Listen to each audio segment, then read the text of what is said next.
africaine d'aviation, CAA, encore et toujours motivé de n'engager fois TD. Na année 2026, on peut, azon lissus kokubisa, perfection de n'engager kosakanate, na ba service naye, sécurité, confort, na régularité, bon di mélange lundi lissus na n'engager kosakanate, mon côté na terrain, c'est pelas de ces pelas, Atib avion de la dernière génération, le col à Airbus A320, pour la destination est dans ma province pour la ville, il y a RDC. Bongo Sénaté, na 2026 Oyo, CAA, a conquis 34 ans motoka, na service ma client na ye. Ah, CAA, mon CPLC. Chef de l'État Félix Antoine Tshisekedi Tshilombo a qui mercredi 1er avril national test ya Qatar kuna na Doha ensemble balobela qui situation sécuritaire na moyen d'orienter na Est République démocratique du Congo mbote na bino nyonso bozi occasion ya kolanda basango na biso ya mokolo ya jeudi 2 avril 2026. Na occasion ya masolo na bango mercredi 1er avril 2026 na Doha, président de la République Félix Antoine Tshisekedi Tshilombo na son Altesse Cheikh Tamim bin Hamad Al Thani émir ya État ya Qatar balobelaki ba évolution régionale et internationale, en particulier situation ya Moyen-Orient mingi penza agression iranienne contre Qatar pe ba État ibele ya région ezali ko témoigner solidarité ya peuple congolais et pas ya peuple qatari. Président de la République a-t-il ici attachement à la République démocratique du Congo, na respect à droit international, paix à principe, à charte, à Nations Unies, en particulier respect à souveraineté, paix à intégrité territoriale, à Qatar. Ba dirigeant nyon somi balé ba partager qui ba préoccupation liboso ya dégradation ya situation sécuritaire na est ya République démocratique du Congo. Natina wana président de la République Félix Antoine Tshisekedi Tshilombo a-t-il ici pleine adhésion ya République démocratique du Congo na ba effort ya médiation oyo ezali kosalema et pas ya Qatar pour na koluka kimia régional durable. Na hôtel primature pour retenir que la première ministre Judith Soumino Tuluka a fongola qui troisième forum économique République démocratique du Congo pe République ya Angola et zalaki bongo mokolo ya mercredi 1er avril na cité Oasis na ville ya Kinshasa. Nathalie Kaila héritier Mapinde. Judith Soumino Tuluka a procédé que mercredi dans l'ouverture, il y a des travaux, il y a troisième forum économique entre République démocratique du Congo et l'Ongona République d'Angola. Thème Nango, intégration sous-régionale, développement et commerce transfrontalier. Ils allaient organiser conjointement dans le ministère, il y a économie, il y a Mboka Nyon Somi Balé. Rendez-vous où ils allaient autour, il y a axe Misatou, facilitation, il y a transactions financières. Considérer le coup la levier essentiel pour dynamiser échanges commerciaux, lutte contre la contrebande, pour sécuriser, pour formaliser le circuit économique, pour développement, il y a corridor stratégique du Lolo, Lobito, opportunité stratégique pour la sous-région. Na malobanaye chef ya gouvernement ya RDC a insisté kimingi na nécessité ya ko franchir cap moko décisif. Troisième forum oyo esengeli ezale ya maturité, ya efficacité, pe esengeli kolongwa na ba intention pona kokoma na ba réalisation na ba engagement na ba action nyonso oyo ezali opérationnel. A s'appuyer que symboliquement la tradition Congo oyo ezali koloba dikenga dia Congo a rappelé l'importance et la responsabilité intergénérationnelle na kotonga développement moko durable. Au-delà de la coopération bilatérale, Premier ministre a tel ici dynamique na vision continentale et l'ongo na mise en œuvre ya zone ya libre-échange continental africaine ZLECAf. Na tournaye vice-premier ministre en charge de l'économie Daniel Mukoko Samba attaque na avant-plan potentiel économique ya deux pays mingi évoqué na possibilité ya ko développer ba chaîne ya ba valeur régionale compétitive na secteur clé lokola ba hydrocarbures, pêche, agriculture, énergie. Forum Oyo ezali véritable plateforme d'affaires ezali bongo bokutani ya BDB ba échange sectoriel et sengeli et permettre na ko transformer ba opportunité en partenariat concret créateur ya ba valeur ya ba emploi ndenge atalisaki. Nyangambo na ye ministre ya économie ya Angola José de Lima Massano a réitéré engagement ya mboka na ye pour renforcer partenariat mutuellement bénéfique et l'Ongona République démocratique du Congo. Après deux premières éditions, oyo eposaki ba base na yango ya dialogue économique structuré ya troisième rencontre oyo esengeli eyebana kozala concrétisation ya ba autorité congolaise pe angolaise pour na kotalisa volonté na bango ya améliorer climat des affaires pour attirer davantage d'investissement pe ko consolider intégration économique régionale. Intégration sous-régionale et développement du commerce transfrontalier Yangonde et Zali Bongo thème, il y a troisième forum économique République démocratique du Congo Angola et Fungwama qui mercredi 1er avril Wapi et Pai vice-premier ministre ya économie Daniel Mukoko Samba Ande Azali Bongo hôte ya Masolo héritier Mapinde Mifaru Sinundo Biba Pesimino ba détail. Sal Jacoranda, Golden Tulip, Oasis, Yangonde et Yambaki Milulu, topé ouverture, il y a troisième forum économique Angola et Longona République démocratique du Congo. Thème Neango Ezali, intégration sous-régionale et développement du commerce transfrontalier. Tout le monde qui présence, il y a Premier ministre Judith Soumina Toulouka, vice-premier ministre en charge de l'économie nationale, Daniel Mukoko Samba, Penangambu Angola, ministre d'État à la coordination économique, José de Lima Massano. Na Malobanaye, vice-premier ministre en charge de l'économie, Daniel Mukoko Samba, attaque na avant-plan potentiel économique, il y a des pays à évoquer qui possibilité ya ko développer ba chaîne de valeur régionale compétitive na ba secteur clé locaux là ba hydrocarbures pêche, agriculture, paix, énergie. Forum Oyo, Ezali Bongo, véritable plateforme d'affaires, paix Babokutani, BDB, échange sectoriel et Sengeli et permettre de transformer opportunité en partenariat concret,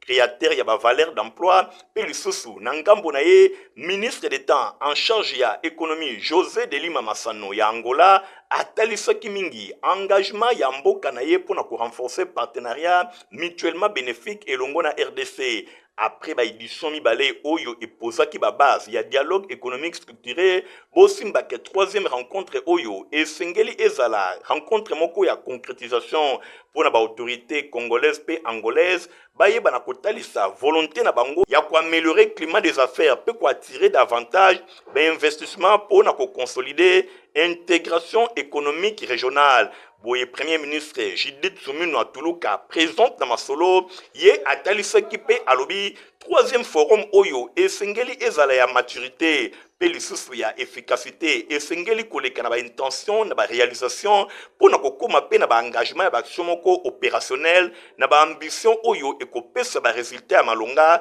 ndenge Judith Soumina atalisa kipe atalisa ki impatience ya population na ba promesse oyo ezali concrétisé te. Alobela ki symboliquement tradition Congo oyo ezali koloba di kengadia Congo a rappelé importance ya responsabilité intergénérationnelle dans la construction et développement durable. Au-delà de la coopération bilatérale, Premier ministre alobi dynamique oyo ezana vision continentale pénalien ya mise en œuvre ya zone ya libre-échange continental africain ZLECAf. Azanga kite ko remercier chef de l'État Félix Antoine Tshisekedi Tshilombo ya RDC, pe Joao Lourenço ya Angola, na ndenge bazali ko battre la coopération entre bamboka nyonso mibale, pe a déclaré yango ya kofungwama troisième forum économique RDC Angola oyo ekose clôturer mokolo ya jeudi 2 avril 2026. Bongo na suka ba délégation nyonso ba participaki pona ko visiter ba stand oyo etami sur place pona kotala biloko nini ezali exposé. Commission économie financière et contrôle budgétaire, il y a Assemblée nationale et examina qui en profondeur des projets, il y a loi Ezala qui déposait et pas le ministre de la finance sur enjeu d'argent et le marché boursier dans la République démocratique du Congo, héritier Mapinde, mais après si nous va détailler. Commission économique, financière, paye à contrôle budgétaire, il y a Assemblée nationale, il y a République démocratique du Congo, président na honorable Guy Mafuta Kabongo, Bakoba qui mercredi 1er avril 2026, Misala y a conditionné ministre des Finances autour il y a deux projets de loi à Makassi, Oyo Ezala qui déclaré recevable na séance plénière, na kati ya travaux na bango na ngambo mosusu. Projet ya loi, ya ba jet d'argent, paye ya hasard, na ngambo mosusu, organisation ya marché financier na République démocratique du Congo, pour na oyo etali secteur ya ba jet d'argent, pe ba enjeu analysé, yango nyonso ezali na ngambo ya économie pe sociale, en pleine expansion domaine oyo, ezali ko représenter opportunité moko pour na mobilisation ya ba recette publique. boye ezali bongo ko comporter ba risque oyo tokoki ko négliger te mingi addiction na ba jeu exposition ba mineur pe ba pratique moko prohibé oyo eboyami ya blanchiment d'argent pe financement ya terrorisme liboso ya ba défi oyo gouvernement esengeli a instauré cadre moko légal pe sécurisé objectif ezali kosala autorisation et exercice oyo na secteur exception mingi rigoureusement encadré et bimisa ba mécanisme efficace ya contrôle pe ya régulation ya projection pe ya ba usager na ngambo mosusu projet ya loi oyo ya organisation ya marché financier et ezali ko viser ko combler vide juridique important pour na pays oyo ezana ba ambition économique affirmée local la République démocratique du Congo absence ya cadre structurant ya marché boursier ezali vraiment ko ya makasi na circulation ya ba capitaux pe attractivité ya ba investissement na nzela ya réforme ba autorité bazali ko sepela ko redynamiser financement ya économie nationale mingi na mise en place ya autorité ya régulation chargée à superviser pe encadrer l'activité ya marché financier au cours ya ba échange oyo ba membre ya commission ECOFIN ECB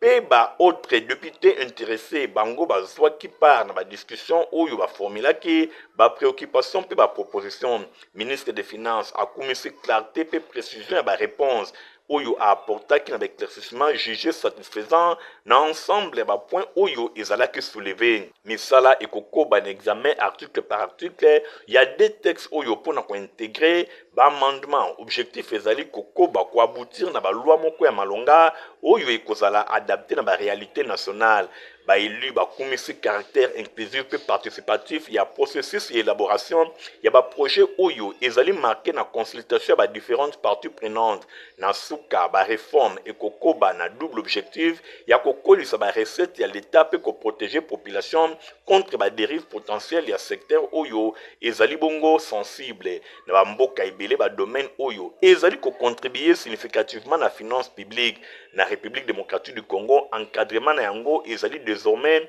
loko la nécessité pour na kosilisa ba pratique informelle pe kotombo la contribution na économie nationale. Commission électorale nationale indépendante CENI Namokuse a marqué qui clôture la journée internationale des droits de femmes na table ronde sur l'intégration du genre et l'autonomisation de la femme na kati ya institution Oyo Stéphane Skande azaki kuna na compte info lingala. Commission électorale nationale indépendante CENI Namokuse a marqué qui clôture la journée internationale des droits des femmes na table ronde moko sur l'intégration du genre autonomisation de la femme au sein de l'institution. Namalobanaye, président ya CENI, Denis Kadima Kazadi, a commisaki rôle essentiel ya basi institution oyo, pe engagement na bango constant pour nous contribuer, ko relever pe ba multiples défis. A insisté que mingi na caractère particulier ya rencontre oyo, et ezali koleka simple cadre et activité institutionnelle. Pour na kokoma moment moko ya reconnaissance, ya réflexion, pe ya projection. Reconnaissance d'abord pour na kokumisa rôle essentiel ya basi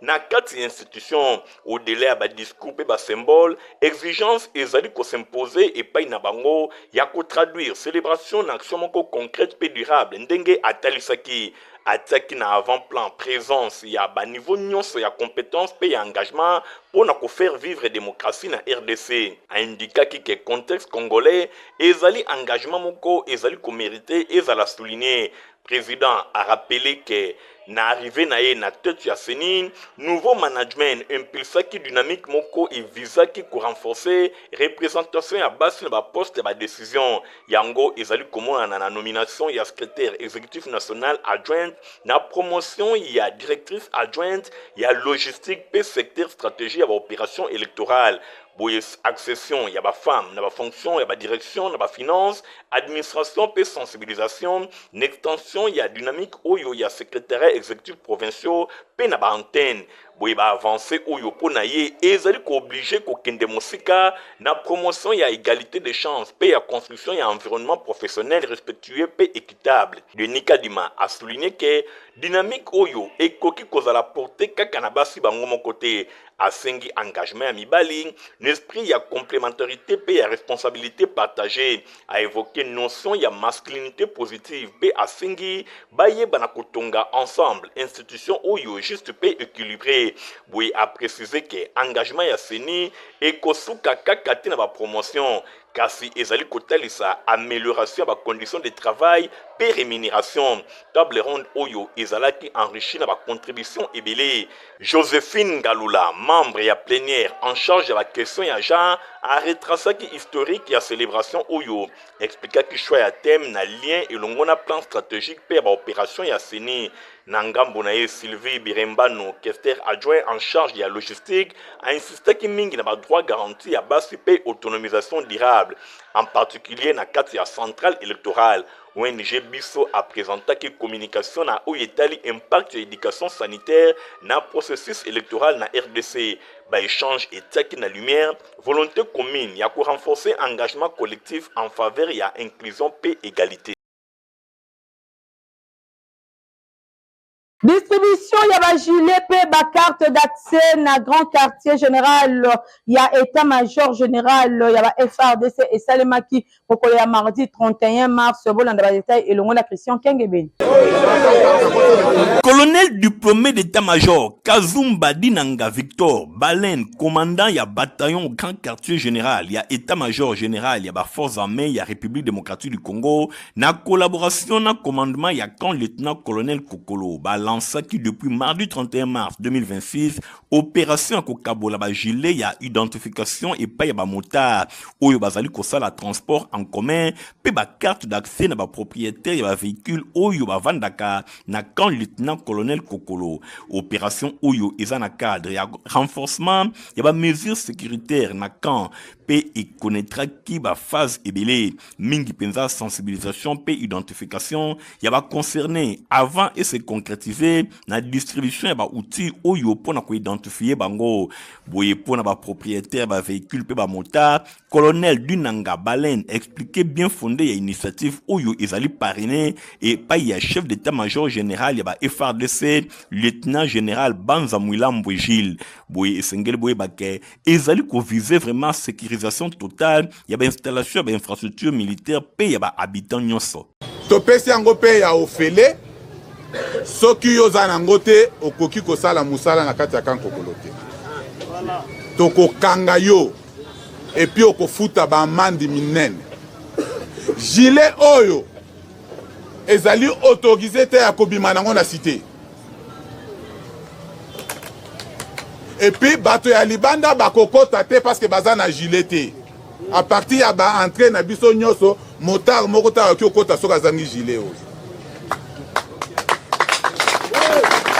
Conscient na protection oyo ezali kopesa melabango na nzela ya mesure oyo ba motard oyo basalaka activité na camp lieutenant colonel Kokolo bazanga kite kotalisa gratitude na bango envers ba autorité militaire oyo ba s'impliquer pour na réussite ya opération oyo. Honorable Maotwene Elias Lembao akitaki na quartier camping mingi penza na complexe scolaire l'Info pour na ko soutenir ba sportif ya combat ya commune na ye Christian Kengebeni héritier mapi.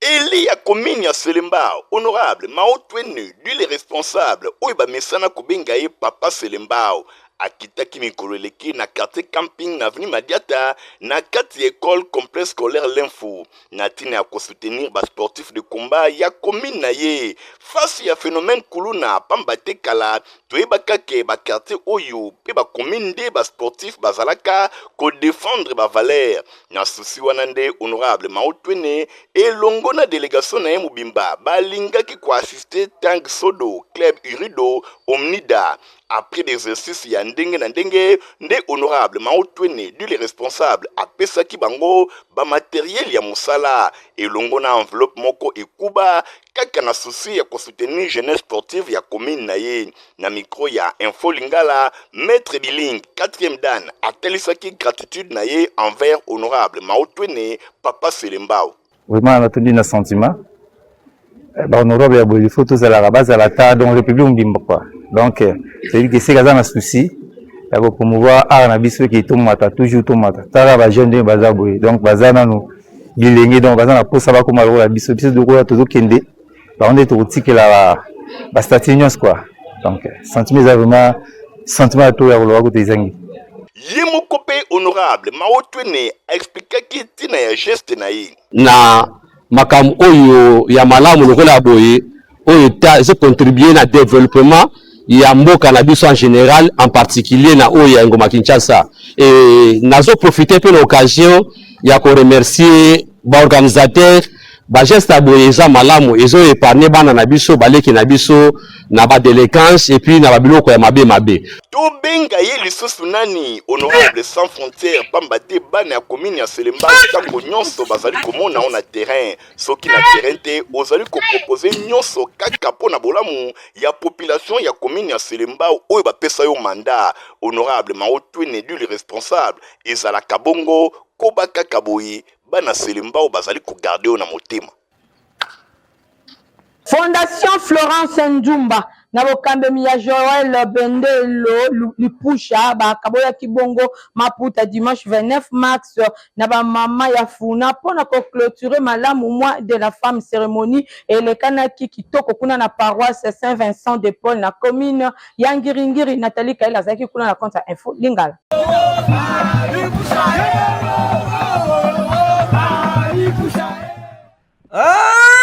Oui, Boben Naye Motonakati Yabato, le fils de la promesse, Joël Bendelo Lipusha, la faute de la jeunesse, a respecté qui rendez-vous est fixé qui n'a pas maman, moko la dimanche 29 mars, pour la clôture ya mois de la femme. Yé moko asala qui m'ont bangé na descente musclée, a ou en école Saint-Vincent de Paul tombé sans résistance, nyata moninga senga pardon po, et si que côté le kolokoute ezala quitté, plein à craquer na ndenge ya nyama, et bon motem yé moko Lipusha. Bakisile la force de la jeunesse, le jeune lion Kotaki, et Ngaye, neti kaka succès David Tangwa Bobola ki Goliath, Zoé Lokoyo. Ba maman ba monaki kutu atambula te, ba réponda ki ngombi na rendez-vous ya mwana na bango, ndenge nanu basala epa ya moto moko te, ye moko pe Lipusha au nom ya fondation. Oyo akumbela ka Bendelo Nzumba Florence, pe na respect ba maman, a réponda ki présent. Cérémonie interbandaka te bandi. Madame Karine Bembe Binda, nde akumbela ki programme. Tango apesa ki moko Joël Bendelo, Bobenge Lipusha maloba. A remercier ki nanu ba maman, oyo ba brava ki mbula, a senga ki na bango. Baza la basi ya molende, bata la kaka Maputa te, kasi baza la basi oyo baza ko réfléchir. Si manango, bondi melangai que amemaki tout luka ba Maputa ya qualité, plus de 6000 points. Oyo akabolela ki ba maman, abengaki moko plus de 5 mamans âgées de plus de 70 ans révolus, oyo aremetaki en main propre.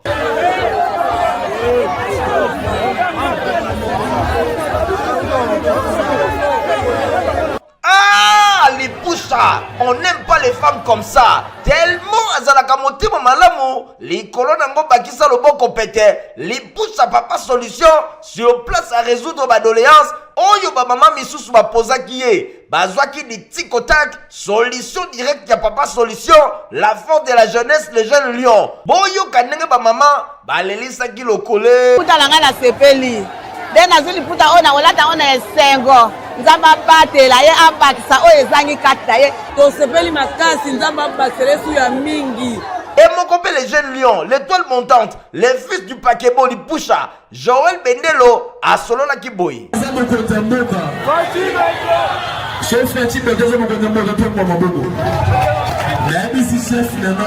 la Finance de il va y avoir une activité Francis Manda maman. Absinga Abikende aux Alipam Molina Rai. Donc on dit maman le voit mon fils ou Namboul aux Alipam Molina. Boyende zalaka Lipusha bosa na kabarasine na ete lokola ye moko atanga awa na Saint-Vincent de Paul ba enseignant institution OEP ba répondaki pression bazalaki wana ba kisa ba camarade ya parti na UDPS parti présidentiel. Ah oui, toujours la vision président de la République Félix Antoine Tshisekedi Tshilombo na volé na moya social. Ne Joël Bendelo asalaki action oyo sous l'impulsion ya mantour na ye ministre ya finance Doudou Fombali Kunde Libotai Mojalisi moka koswa na yo les jeunes lions Lipusha koba seboye kende se liboso ba mama pe mokili esi bandimi yo ba tomboli yo na mapeka na bango. Pour la mpona kopermettre na bakilian na bavoyage na bacondition ya kitoko CA Chelibino Airbus A320. Michael Bustoto. Ah oui, compagnie africaine d'aviation CAA encore et toujours motivé na ndenge ya neuf atedi na année 2026 oyo po azali lisusu kokumisa perfection na ndenge kosakana te na ba service na ye sécurité confort na régularité bondimelange lendi lisusu na ndenge kosakana te moko te na terrain c'est pelas de ces pelas atie bavion na ya dernière génération lokola Airbus A320 pour la destination ebele na ba province pour la ville ya RDC bongo sénaté na 2026 oyo CAA a conquis 34 motoka na service ba client na ye. Ah, CAA Mose Pelisi. Baélève ya complexe scolaire Mama Pemba bazalaki na séance ya travail na ba inspecteur ya Moamba pour na ko préparer ba épreuve préliminaire ya ba examen d'état reportage ya signé à la Tinando. Thanks for being done with that and we done with that. Thanks for all things we were saying here. Na cadre ya préparer ba épreuve préliminaire et examen d'état na ndenge ya malamu complexe scolaire Mama Pemba école ya fondation Nerombungu ezali kotika eloko moko te au hasard nyonso ezali kobongama na ndenge ya kosakana te boyoka mokolo ya jeudi 5 mars 2026 mingi penza ba élève finaliste bayambaki inspecteur provincial bayaki wana pona kotalisa bango ndenge nini ba épreuve oyo esalemaka IPP ya Moamba ayaki wana elongo na ba adjoint na ye bazalaki liboso ba élève finaliste tomonaki pe ba enseignant ba encadré bazalaki wana pe présence ya promoteur Rodrigue Mbungu ba élève bazalaki vraiment bien enseigné et pas ya ba inspecteur oyo pona kotalisa bango eloko ezali ya motuya pona réussite na bango na examen d'état ezali liboso eloko etali discipline kota nzambe liboso pe koyeba na kobongama na ndenge ya kosakana te travail personnel pe travail collectif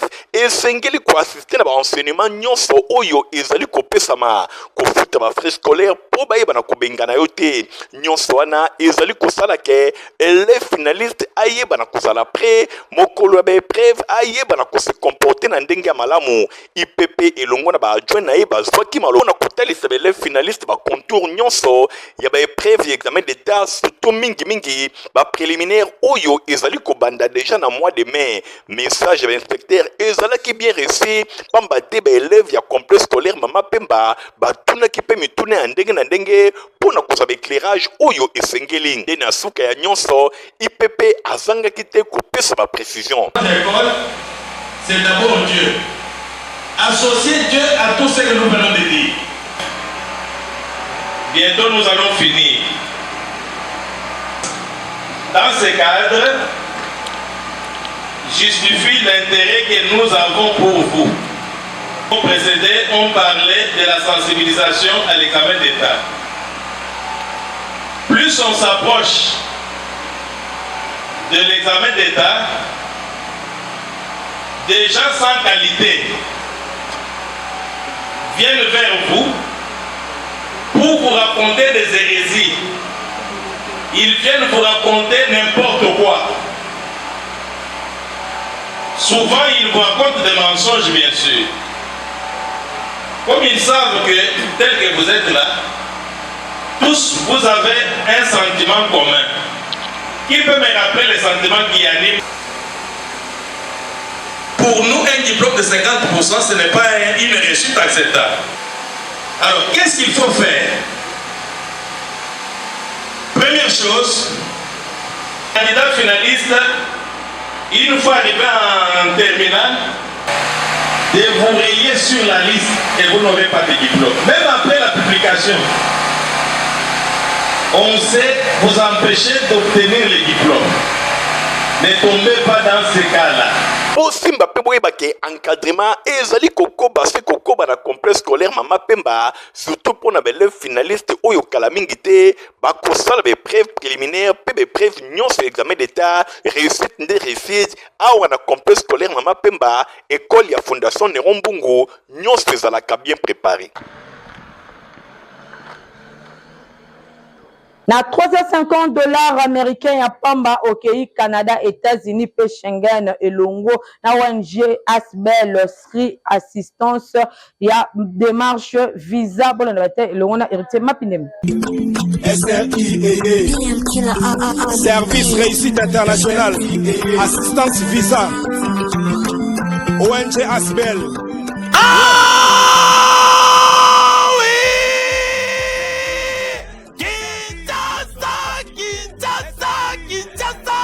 Yoka sango oyo ba memelio na République démocratique du Congo mega promo poto na facilité oyo eye kopambusa maya misu ya ba Congolais tala meilleure agence de la République démocratique du Congo ONG SRI assistance démarche visa oyo abongeli bino masolo yaya otuninga nini bongo muke oke poto na 350 $ ya pamba yoka oke bamboka lokola Canada, États-Unis, Schengen oza mobimba na ndenge ya defa te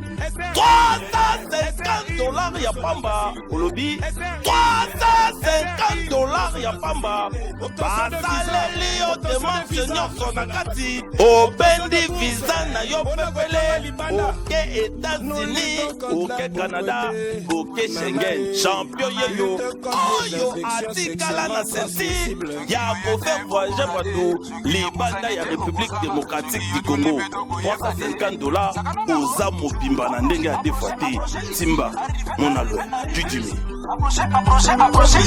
tolemba koloba te Potifa peza potopoto ya kitoko atoza mukolo komela yango Potifa encore et toujours oyo mama bituna tuna ayebaka te tirero apesa mwana ye bire ebe na santé kitoko boye olesaka ye nini aliaka Potifa soka ba mama nyonso batimbe ya Potifa potopoto kitoko mpona babebe pro mama ye soma ye mwana na ngai depuis abanda kolia akoli boye aliaka kaka Potifa protéine vitamine énergie azama yele na classe abelaka te alimbaka te ba maman félicitations na bokoneli bana Potifa facile à digérer et nourrissant ezana protéine vitamine et énergie bébé na yo kitoko ninyo esaka ba bayingaka ngo santé kitoko nzoto makasi matemi disa mama letsa mwana sukana mbimbi oyo sukana mbimbi Potifa bososoli ki info lingala ya jeudi 2 avril 2026 yango oyo ekomi na suka soki bosepelaki nango bopesa merci na Nathalie Kaela Kapenda oyo azalaki na édition na nsima ya caméra pe montage ezalaki bongo na Igor Ntingi journal ya pepe mpona pepe ezalaka supervisé epai ya héritier Mapine bandeko botikala malamu au revoir. Oui, compagnie africaine d'aviation, CAA, encore et toujours motivé de n'engager fatigué. Na année 2026, on peut, azal lissus kokubisa, perfection de n'engager kosakanate, na ba service d'ailleurs, sécurité, confort, na régularité, bon di mélange lundi lissus na n'engager kosakanate, mon côté na terrain, c'est pelas de ces pelas, atim avion de la dernière génération, le col Airbus A320. Pour la destination ebele na ba province pour la ville ya RDC bongo sénaté na 2026 oyo CAA a conquis 34 motoka na service ma client na ye CAA mo sepelisi